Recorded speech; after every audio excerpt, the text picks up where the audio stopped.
ਅੱਛਾ ਜੀ, ਅੱਜ ਅਸੀਂ ਮੌਜੂਦ ਹਾਂ ਖਾਰੀਆਂ ਮੇਨ ਬਾਜ਼ਾਰ। ਡੇਟ ਹੈ ਅੱਜ 10 ਮਾਰਚ 2025। ਦੇਖੋ ਜੀ ਕੁਬਰੀ ਆਈ ਹੈ ਤੇ ਪਰਸ਼ਿੰਦਾ ਹਰਸ਼ਾ ਚੁੱਕਦੀ ਹੈ ਪਈ। ਚੈੱਕ ਕਰ ਸਕਦੇ ਹੋ ਜੀ, ਖਾਰੀਆਂ ਮੇਨ ਬਾਜ਼ਾਰ ਦੇ ਬਾਹਰ ਕ੍ਰੇਨ ਆ ਚੁੱਕੀ ਹੈ ਤੇ ਹਫ਼ਤੇ ਵਾਲੇ ਦਿਨ ਵਾਰਨਿੰਗ ਦਿੱਤੀ ਸੀ ਕਿ ਸਾਰੇ ਆਪਣੇ ਤੁਸੀਂ ਵੀ ਜਿੰਨੇ ਠੀਏ ਲੱਗੇ ਹੋਏ ਨੇ ਨਾ ਕਾਊਂਟਰ ਵਗੈਰਾ, ਇਹ ਸਾਰੇ ਤੁਸੀਂ ਰਿਮੂਵ ਕਰ ਲਓ। ਬੰਦਿਆਂ ਨੇ ਰਾਤੋਂ ਰਾਤ ਆਪਣੇ ਸਾਰੇ ਕਾਊਂਟਰ ਰਿਮੂਵ ਕਰ ਲਏ ਨੇ, ਜਿਹੜੇ ਰਹਿ ਗਏ ਨੇ ਉਹ ਰਿਮੂਵ ਕਰ ਰਹੇ ਨੇ।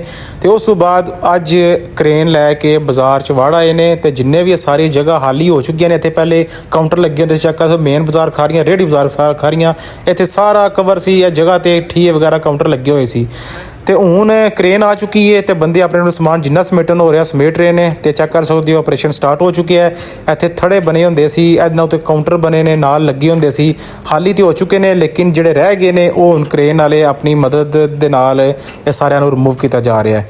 ਚੈੱਕ ਕਰ ਸਕਦੇ ਹੋ ਨਾਲ ਬੰਦੇ ਸਾਰੇ ਇੱਕ ਦੂਜੇ ਦੀ ਹੈਲਪ ਕਰ ਰਹੇ ਨੇ, ਕਾਊਂਟਰ ਠੀਏ ਵਗੈਰਾ ਸਾਰੇ ਢਾਹ ਰਹੇ ਨੇ। ਉਸ ਤੋਂ ਬਾਅਦ ਤੁਸੀਂ ਅੱਗੇ ਦੇਖਦੇ ਜਾਇਓ, ਬਹੁਤ ਜਿਹੜੀਆਂ ਚੀਜ਼ਾਂ ਜਿਹੜੀਆਂ ਨਾਜਾਇਜ਼ ਤਜਾਵਜ਼ਾਤ ਆਉਂਦੀਆਂ ਨੇ ਉਹਨਾਂ ਨੂੰ ਰਿਮੂਵ ਕੀਤਾ ਗਿਆ ਹੈ। ਇਹਦੇ ਨਾਲ ਹੀ ਕ੍ਰੇਨ ਦੇ ਬਿਲਕੁਲ ਬੈਕ ਸਾਈਡ ਤੇ ਫਿਲਟਰ ਪਾਣੀ ਵਾਲਾ ਪਲਾਂਟ ਵੀ ਆਉਂਦਾ ਹੈ, ਉਹਨੂੰ ਵੀ ਅੱਜ ਰਿਮੂਵ ਕੀਤਾ ਗਿਆ ਹੈ। ਚੈੱਕ ਕਰ ਸਕਦੇ ਹੋ ਇੱਥੋਂ ਮੇਨ ਬਾਜ਼ਾਰ ਸਟਾਰਟ ਹੁੰਦਾ, ਬੈਰੀਅਰ ਵੀ ਲਗਾ ਦਿੱਤੇ ਗਏ ਨੇ ਕਿ ਕੋਈ ਵੀ ਚੀਜ਼ ਮੇਨ ਬਾਜ਼ਾਰ ਦੇ ਵਿੱਚ ਕੋਈ ਰਕਸ਼ਾ ਵਗੈਰਾ ਐਂਟਰ ਨਾ ਹੋ ਸਕੇ।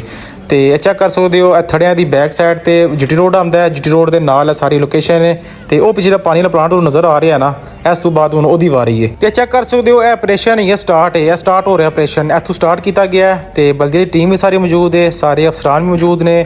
ਉਮਰ ਇਜਾਜ਼ ਸਾਹਿਬ ਦੀ ਜ਼ੇਰੇ ਨਿਗਰਾਨੀ ਇਹ ਸਾਰਾ ਆਪਰੇਸ਼ਨ ਸਟਾਰਟ ਹੋ ਚੁੱਕਿਆ ਹੈ ਤੇ ਅੱਗੇ ਵੀ ਤੁਹਾਨੂੰ ਅਸੀਂ ਸਾਰੇ ਆਪਰੇਸ਼ਨ ਖਾਰੀਆਂ ਦੇ ਜਿੰਨੇ ਵੀ ਅੱਜ ਹੋਏ ਨੇ ਮਾਲੂਮਾਤ ਸਾਰੀ ਅਪਡੇਟ ਅਸੀਂ ਦੇਣੇ ਆ ਨਾਲ। ਅਗਰ ਤੁਸੀਂ ਟਿਕਟੌਕ ਪੇਜ ਨਾਲ ਬਾਟੋ ਉਸ ਤਰ੍ਹਾਂ ਨੂੰ ਫਾਲੋ ਨਹੀਂ ਕੀਤਾ, ਜਲਦੀ ਨਾਲ ਫਾਲੋ ਕਰੋ, ਵੀਡੀਓ ਨੂੰ ਸ਼ੇਅਰ ਕਰੋ, ਕਮੈਂਟ 'ਚ ਆਪਣੀ ਰਾਏ ਦਾ ਇਜ਼ਹਾਰ ਜ਼ਰੂਰ ਕਰੋ। ਮਿਲਦੇ ਹਾਂ ਅਗਲੀ ਵੀਡੀਓ 'ਚ। ਅੱਲਾਹ ਹਾਫਿਜ਼।